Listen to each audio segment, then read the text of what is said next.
अस्सलाम वालेकुम एवरीवन। इस वीडियो में हम डिस्कस करेंगे फंडामेंटल ऑफ नर्सिंग 1 का chapter 4 which is skin management. ये इसके ऑब्जेक्टिव्स हैं, वन बाय वन करके सबको डिस्कस करेंगे। Objective number 1 is define decubitus ulcer. अब डेक्यूबेटिक अल्सर को हम प्रेशर अल्सर भी बोलते हैं और बेड सोर भी बोलते हैं। अब ये बेड सोर या फिर प्रेशर अल्सर है क्या चीज़? मोस्टली आपकी बॉडी के किसी भी स्पेसिफिक एरिया में अगर लॉन्ग पीरियड के लिए काफ़ी लंबे अरसे तक कांस्टेंट प्रेशर अप्लाई हो रहा है, तो उसकी वजह से क्या होगा कि जो आपकी स्किन है उसके ऊपर ओपन वुंड बनना स्टार्ट हो जाएंगे, जिसको हम क्या बोलते हैं, बेड सोर बोलते हैं या फिर प्रेशर अल्सर बोलते हैं। अब ये क्यों होते हैं?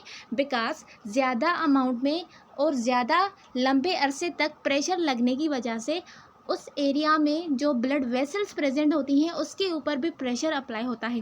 उनके ऊपर जब प्रेशर अप्लाई होता है तो वो नैरो हो जाती हैं, जिसकी वजह से वहाँ पे जो ब्लड सर्कुलेशन है वो कम हो जाती है, जिसकी वजह से वहाँ पर इनफ न्यूट्रिशन उनको नहीं मिलती सेल्स को।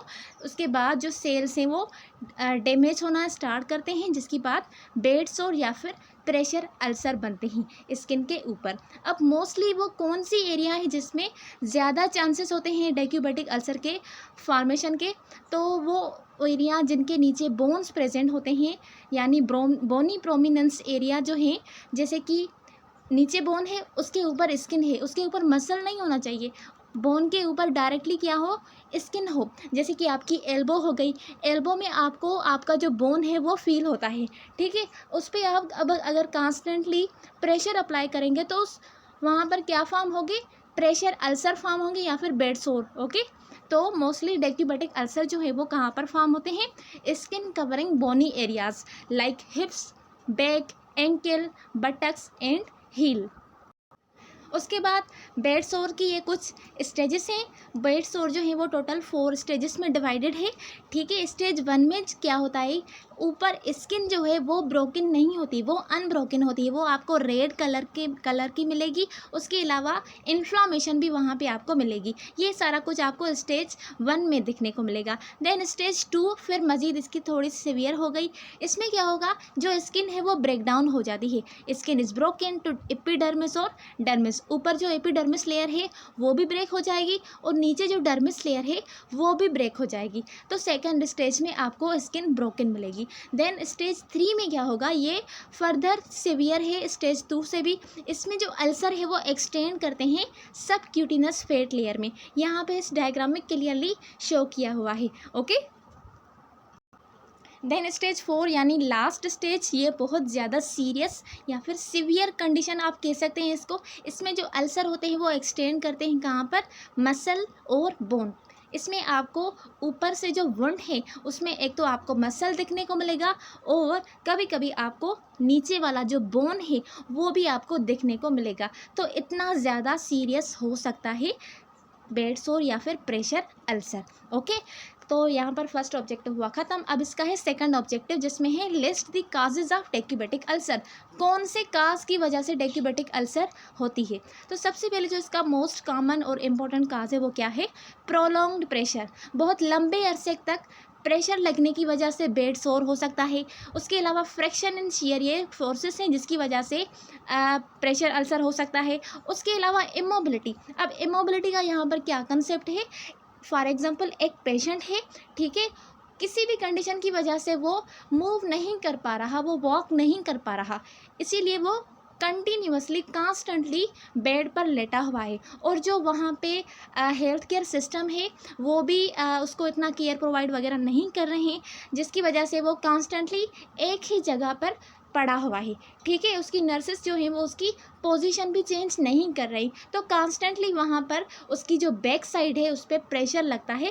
प्रेशर लगने की वजह से उसकी बैक साइड में बेड सोर बनना शुरू हो जाते हैं। तो इमोबिलिटी भी इसका काज है। Then incontinence. अब इनकॉन्टिनेंस में 2 चीज़ें आ जाती है, एक होती है यूरिनरी इनकॉन्टिनेंस और दूसरी होती है बावल इनकॉन्टिनेंस। यूरिनरी इनकॉन्टिनेंस में क्या होता है कि यूरिन का फ्लो होता है, यानी उस पेशेंट को अपने यूरिन के ऊपर कंट्रोल नहीं होता, जिसकी वजह से कंटिन्यूसली उसका जो यूरिन है वो लीक होता है। यूरिन लीक होने की वजह से जो वहाँ पे एरिया है वो मॉइस्ट होती है, ठीक है। मॉइस्चर की वजह से जो स्किन है वो डैमेज होना स्टार्ट करती है, जिसकी वजह से वहाँ पर बेड सोर बनते हैं। Then lack of sensory perception की वजह से भी बेड सोर बनते हैं, क्योंकि इसमें जो सेंसरी परसेप्शन है नर्व सिस्टम से वो नहीं आती, जिसकी वजह से डेक्यूबिटिक अल्सर होते हैं। Then poor nutrition and hydration. Poor nutrition में एक तो उसकी न्यूट्रिशन अच्छी नहीं है, तो न्यूट्रिशन अच्छी ना होने की वजह से उसकी प्रोटीन्स वगैरह जो है वो नहीं ले रहा अपनी डाइट में, तो जो बॉडी है वो अपने अंदर जो उसकी प्रोटीन्स स्टोर्ड हैं या फिर जो उसके खुद के मसल्स में अंदर प्रोटीन प्रेजेंट है वो उसको ब्रेक डाउन करना स्टोर शुरू करती है, ठीक है, जिसकी वजह से क्या होता है वो वीक होना स्टार्ट हो जाता है। जैसे जैसे वो बंदा वीक होगा तो वो ज़्यादा रिस्क पर होगा डेक्यूबिटिक अल्सर के लिए। उसके अलावा हाइड्रेशन में पुअर हाइड्रेशन, ठीक है, एक बंदा है डिहाइड्रेटेड बंदा है, आपने अपने ऊपर ही इसको एक्सपीरियंस किया होगा कि अगर आप बहुत ज़्यादा डिहाइड्रेटेड हो रहे हैं तो उसकी वजह से क्या होता है कि आपकी लिप्स के ऊपर क्रैक्स हो जाते हैं। ये किसकी वजह से होते हैं? डिहाइड्रेशन की वजह से होते हैं, तो ये भी इसका काज है। देन कुछ ऐसी मेडिकल कंडीशन जो ब्लड फ्लो को अफेक्ट करती हैं, उसकी वजह से भी क्या होता है? बेड सोर होता है, क्योंकि हमें पता है कि ब्लड में क्या होते हैं? न्यूट्रिएंट्स प्रेजेंट होते हैं, जो ब्लड क्या करता है? सप्लाई करता है पूरी बॉडी के सेल्स को। अब किसी स्पेसिफिक एरिया में ब्लड फ्लो रुक गया है तो उसकी वजह से क्या होगा? जो उस स्पेसिफिक एरिया में सेल्स प्रेजेंट है, टिश्यू प्रेजेंट है, उसको न्यूट्रिएंट्स नहीं मिलेगी। अब जब उसको न्यूट्रिएंट्स नहीं मिलेंगी तो वो मर जाएंगे, ठीक है, जिसकी वजह से क्या होंगे? बेड सोर बनना शुरू हो जाएंगे। उसके बाद है एज में जो ओल्डर पीपल हैं वो ज़्यादा रिस्क पर होते हैं, ठीक है। पुअर सर्कुलेशन, अगेन वही आ गई बात। और एक्सेसिव मॉइस्चर, अगर ज़्यादा मॉइस्चर है पेशेंट को तो वो एरिया जो है उसमें बेड सोर बनने के ज़्यादा चांसेस होते हैं। Skin irritant like urine and faeces, अब ये हमने इनकॉन्टिनेंस में भी डिस्कस किया। यूरिन में क्या होता है? यूरिन का हमें पता है कि वो एसिडिक होता है, उसकी जो नेचर है वो क्या है? एसिडिक है। अगर कंटिन्यूसली आपकी स्किन के ऊपर एसिड जो है वो लगता रहता है तो उसकी वजह से क्या होगा? जो स्किन है वो ब्रेक डाउन होना शुरू करेगी, ठीक है। तो यूरिन और फीसिस जो हैं ये स्किन इरिटेंट्स हैं, जिसकी वजह से बेड सोर बन सकते हैं। देन स्मोकिंग भी इसका काज है, ओबेसिटी की वजह से भी हो सकते हैं। उसके अलावा यूरिन और बावल इनकॉन्टिनेंस और कुछ ऐसी क्रोनिक कंडीशन जो ब्लड सर्कुलेशन को रोकती हैं किसी स्पेसिफिक एरिया में जाने से, और कुछ ऐसी क्रोनिक कंडीशन जो मोबिलिटी को लिमिट करती हैं, यानी वो जो बंदा है, वो जो पेशेंट है वो मूव नहीं करता, मोबिलिटी शो नहीं करता और कॉन्स्टेंटली एक ही जगह पर बैठा है, या तो व्हील चेयर पर बैठा है या फिर वो बेड पर पड़ा है, तो इसकी वजह से भी बेड सोर बनते हैं। तो ये इसके क्या हैं? काजेज़ हैं जिसकी वजह से डेक्यूबिटिक अल्सर काज होती है। उसके बाद है apply nursing intervention to prevent decubitus ulcer.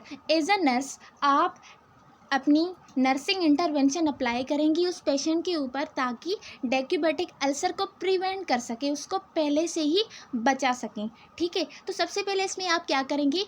Risk assessment करेंगी।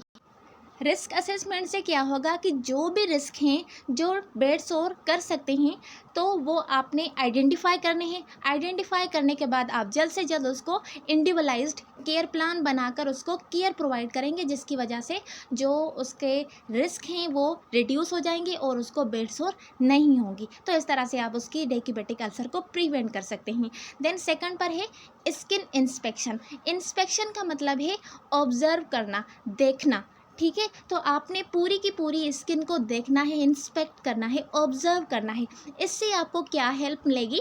रेगुलरली अगर आप स्किन की इंस्पेक्शन कर रहे हैं तो इसमें प्रेशर अल्सर की जो अर्ली साइंस हैं वो आपको देखने को मिलेगी, और अगर कोई चीज़ या फिर कोई कंडीशन या डिजीज़ अगर आप अर्ली डायग्नोज कर रहे हैं तो उसकी जो ठीक होने के, रिकवरी होने के चांसेस हैं वो 99.9% होते हैं, ओके। तो ये भी आपको डेक्यूबिटिक अल्सर को प्रिवेंट करने के लिए हेल्प करती हैं स्किन इंस्पेक्शन। क्योंकि हमने डिस्कस किए स्किन डेक्यूबिटिक अल्सर की 4 स्टेजेस होती हैं। पहले रेडनेस होती है, देन थोड़ा सीवियर होती जाती है। तो पहले डायरेक्टली जो है ना बेड सोर सीवियर नहीं हो जाते। अगर आप रेगुलरली इंस्पेक्ट करेंगे उसकी स्किन को तो आप जल्द से जल्द प्रेशर अल्सर की साइंस को इंस्पेक्ट कर सकते हैं और असेस कर सकते हैं, ओके। देन थर्ड पर है प्रेशर रीडिस्ट्रीब्यूशन, प्रेशर रीडिस्ट्रीब्यूशन में आप कुछ चीज़ें हैं जो आप यूज़ करेंगे, जैसे कि मैट्रिसेस हो गई, कुशन्स हो गए, और कुछ ऐसे पोजीशनिंग डिवाइसेस जो प्रेशर को रिड्यूस करें। ये सारा कुछ किसके लिए हम यूज़ करेंगे? प्रेशर को रिड्यूस करने के लिए, क्योंकि प्रेशर अगर रिड्यूस होगा तो बेड सोर के होने के चांसेस भी रिड्यूस होंगे। Then fourth is repositioning. अब रीपोजिशनिंग वाले में हम अगेन वो पेशेंट वाला एग्जांपल ले रहे हैं जो हर वक्त बेड पर पड़ा है, ठीक है। अगर वो हर वक्त बेड पर पड़ा रहेगा तो उससे क्या होगा, हमने इसके काज में पढ़ा ना, मोबिलिटी, अगर उसको कोई भी मोबिलिटी नहीं है, हर वक्त बेड पर पड़ा है, तो उसमें बेड सोर बन सकते हैं। लेकिन एज अ गुड नर्स, आप एक अच्छी नर्स हैं और आपको डेक्यूबिटिक अल्सर के इंटरवेंशन काजेज़ और उसके रिस्क फैक्टर का पता है, तो आप रेगुलरली उस पेशेंट की रीपोजिशन करेंगे, ठीक है। अगर वो सीधा सो रहा है तो उसको आप फिर थोड़ा टेढ़ा करेंगी, उसकी मीन्स उसकी जो पोजीशन है वो आप बार बार चेंज करेंगी। इससे क्या होगा कि जो प्रेशर है वो भी रिलीव होगा और जो उसकी मोबिलिटी है वो भी प्रोमोट होगी। ओके, देन 5 है स्किन केयर। अब स्किन केयर में हमने पीछे पढ़ा कि जो स्किन है वो अगर मॉइस्ट रहती है हर वक्त, तो उसकी वजह से भी बेड सोर हो सकते हैं। तो इसीलिए आपने स्किन को हर वक्त क्लीन रखना है, ड्राई रखना है, और उसको प्रिवेंट करना है फ्रॉम मॉइस्चराइजेशन, और उसके अलावा जो भी इरिटेशन है और इन्फेक्शन है उनसे आपने प्रिवेंट करना है। ओके, उसके बाद उसकी न्यूट्रिशन का ख्याल रखना है। न्यूट्रिशन में आप उसको इंश्योर करेंगे ताकि वो एडिक्वेट न्यूट्रिशन ले, हाइड्रेटेड रहे, और उसके अलावा आपने उसको विटामिन सप्लीमेंट्स देनी है, वो उसको सपोर्ट करेंगे उसकी स्किन की हेल्थ के लिए, क्योंकि जो बेड सोर हैं वो कहाँ पर बनते हैं? स्किन के ऊपर बनते हैं ना। तो अगर स्किन की हेल्थ अच्छी होगी तो बेड सोर के होने के रिस्क जो है, उसके चांसेस हैं वो कम होंगे। तो विटामिन की सप्लीमेंट भी आपने उनको देनी है अगर नीडेड है तो। उसके बाद 7 है मोबिलिटी। आपने उसको इनकरेज करना है कि वो मोबिलिटी शो करे है, एक्सरसाइज करे to improve circulation and reduce pressure. अगर वो एक्सरसाइज भी कर रहा है, मोबिलिटी भी कर रहा है, तो उससे क्या होगा, उसका जो सर्कुलेशन है वो इम्प्रूव होगा और उसका प्रेशर रिड्यूस होगा। ओके, देन 8 में प्रेशर अल्सर प्रिवेंशन डिवाइसेस। अब प्रेशर अल्सर प्रिवेंशन डिवाइसेस कौन से हैं? जैसे कि लाइक हील प्रोटेक्टर हम उसको पहना देंगे, जिससे उसकी जो हील्स हैं वो प्रोटेक्टेड रहेंगी। एल्बो प्रोटेक्टर्स आती हैं, और उसके अलावा सेक्रल ड्रेसिंग। ये क्या हैं? ये कुछ प्रेशर अल्सर प्रिवेंशन डिवाइसेस हैं जो आप यूज़ करते हैं। देन है वुंड केयर। अब वुंड जो है, जो बेड सोर है वो बन गया है, ठीक है। आप उसको ऐसे छोड़ तो नहीं सकते, क्योंकि अगर आप उसको छोड़ेंगे तो मज़ीद वो एक्सटेंड होकर मसल को डैमेज करेगा और बोन को भी डैमेज करेगा। तो आपने वुंड की भी केयर करनी है as a nurse. So promptly treat any wound और skin breakdown to prevent progression. मज़ीद प्रोग्रेशन ना हो, उसको प्रिवेंट करने के लिए आप उस वुंड की केयर करेंगे। ओके, देन लास्ट है पेशेंट एजुकेशन। अब पेशेंट एजुकेशन इज़ मस्ट। कोई भी कंडीशन हो, कोई भी डिजीज़ हो, उसके लिए आपने उस पेशेंट को एजुकेट करना ही करना होता है, ठीक है। उसको केयर गिवर्स और जो पेशेंट है उसको एजुकेट करेंगे related to pressure ulcer prevention and care, ठीक है। किस तरह से आप उसको बताएंगे कि किस तरह से आप खुद को प्रिवेंट कर सकते हैं प्रेशर अल्सर से। उसके अलावा प्रेशर अल्सर की केयर क्या है, किस तरह से खुद की केयर कर सकते हैं, ठीक है। तो पेशेंट एजुकेशन जो है ना वो मस्ट है। देन लास्ट है identify risk factor of bed सोर। अब जो बेड सोर है उसके रिस्क फैक्टर क्या है, कौन से वो रिस्क फैक्टर हैं जो बेड सोर कर सकते हैं। तो रिस्क फैक्टर में सबसे पहले है इमोबिलिटी, ठीक है। इमोबिलिटी में प्रोलॉन्ग बेड रेस्ट आ गई, व्हील चेयर आ गई, व्हील चेयर का कोई यूज़ कर रहा है, और इनएबिलिटी टू चेंज पोजीशन। वो जो बंदा है वो खुद की पोजीशन चेंज नहीं कर पा रहा, जिसकी वजह से कॉन्स्टेंटली वो एक ही पोजीशन में पड़ा है। एक ही पोजीशन में पड़े रहने से एक ही जगह पर प्रेशर लगता है, तो वहाँ पर बेड सोर बनते हैं। ओके, देन सेकंड है प्रेशर में भी कांस्टेंट प्रेशर लगेगा अगर स्पेसिफिक एरिया में, सच एज इस सेक्रम हो गया, हिप्स हो गई, हील्स हो गई, या फिर एल्बो हो गई। वो एरिया जहाँ पे नीचे क्या प्रेजेंट हो, बोन प्रेजेंट हो, और ऊपर only and only skin present हो, ठीक है। तो वहाँ पर कांस्टेंट प्रेशर लगने की वजह से बेड सोर हो सकते हैं। देन फ्रैक्शन, ठीक है। फ्रैक्शन क्या है? ये एक ड्रैगिंग और स्लाइडिंग सरफेस के वजह से होते हैं, जो कि क्या करते हैं, आपकी स्किन को इरिटेट करते हैं और डैमेज करते हैं। इसकी वजह से भी बेड सोर होंगे, क्योंकि बेड सोर का मतलब ही क्या है, स्किन जो है वो डैमेज हो, ठीक है। इसको ही हम बेड सोर बोलते हैं।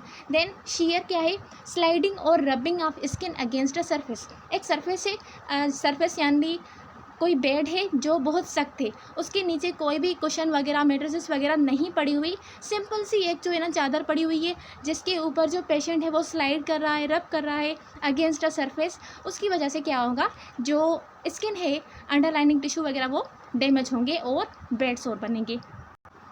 देन एज में older adults are more susceptible due to decrease mobility. जो ओल्डर एडल्ट्स हैं वो ज़्यादा ससेप्टेबल होते हैं क्योंकि उनकी जो मोबिलिटी है वो एक तो डिक्रीज़ होती है, उसके अलावा उसकी स्किन की जो इलास्टिसिटी है वो भी डिक्रीज़ होती है और सर्कुलेशन भी डिक्रीज़ होती है, जिसकी वजह से बेड सोर हो सकता है।